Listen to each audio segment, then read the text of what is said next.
지난해 7월 31일 11시 57분 이종섭 당시 국방부 장관은 김계한 해병대 사령관에게 전화를 걸었습니다.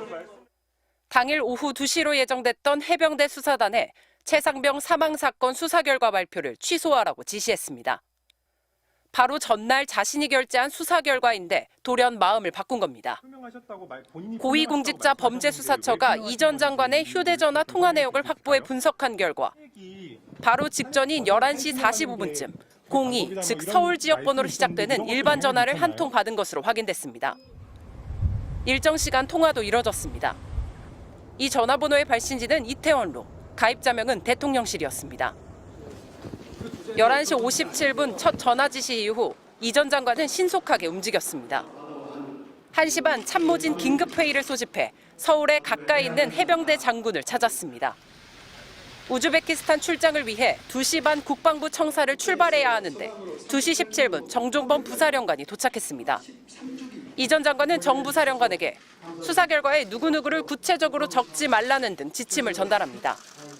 이 전 장관은 돌연 해병대 수사 결과 발표를 취소한 이유에 대해 초급 간부들까지 처벌하는 게 마음에 걸렸다고 밝혀왔습니다.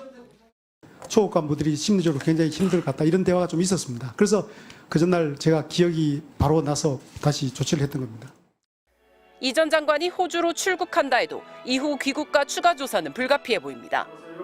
공수처는 이 전 장관이 돌연 변심한 이유, 또 대통령실 번호로 누가 전화를 걸어와 어떤 얘기를 했는지 확인할 계획입니다. MBC 뉴스 박솔립입니다. 해병대 최상병 순직 사건 수사에 외압을 행사한 의혹으로 공수처 수사를 받는 이종섭 전 국방부 장관. 피의자 신분으로 출국이 금지된 상태에서 호주 대사로 임명된 이 전 장관에 대해 법무부가 출국 금지를 해제했습니다. 법무부는 오늘 이 전 장관에 대한 출국 금지 심의위원회 결과 이의 신청이 이유 있다고 판단했다고 밝혔습니다. 그러면서 별다른 조사 없이 출국 금지가 수차례 연장된 점, 최근 출석 조사를 받았고 본인도 수사에 적극 협조하겠다고 하는 점 등을 고려했다고 설명했습니다. 개인적인 용무나 도주나 이런 게 아니고 공적인 업무를 수행하러 간다고 언론에서 봤습니다. 그래서 그런 것 다 감안해서. 이에 따라 이 전 장관은 곧바로 출국이 가능해졌지만 오늘 시드니로 떠나려던 일정은 연기하고 부임 시기를 다시 조율하기로 했습니다. 최근 논란과 관련해 이 전 장관은 일부 언론에 출국 금지 사실을 몰랐다며 보도 이후 법무부에 해제 요청을 했다고 밝혔습니다.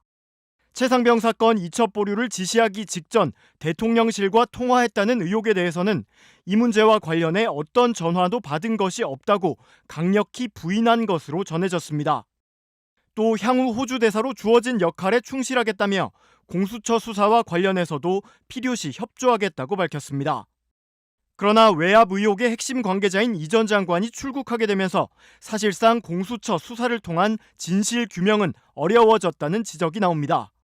야권에선 애초에 중대범죄 의혹으로 수사를 받는 피의자를 대사로 내정한 것 자체가 문제라는 반발도 계속 나오고 있습니다.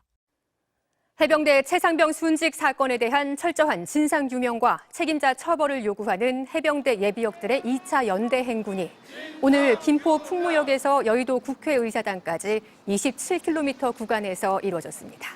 행군을 마치고 연 기자회견에서 해병대 예비역들은 부하를 죄인으로 만들었던 이종섭 전 장관이 호주 대사로 임명됐다며 군사 독재 시절 이후 사례가 전무한 어리석은 인사명령이라고 비판했습니다.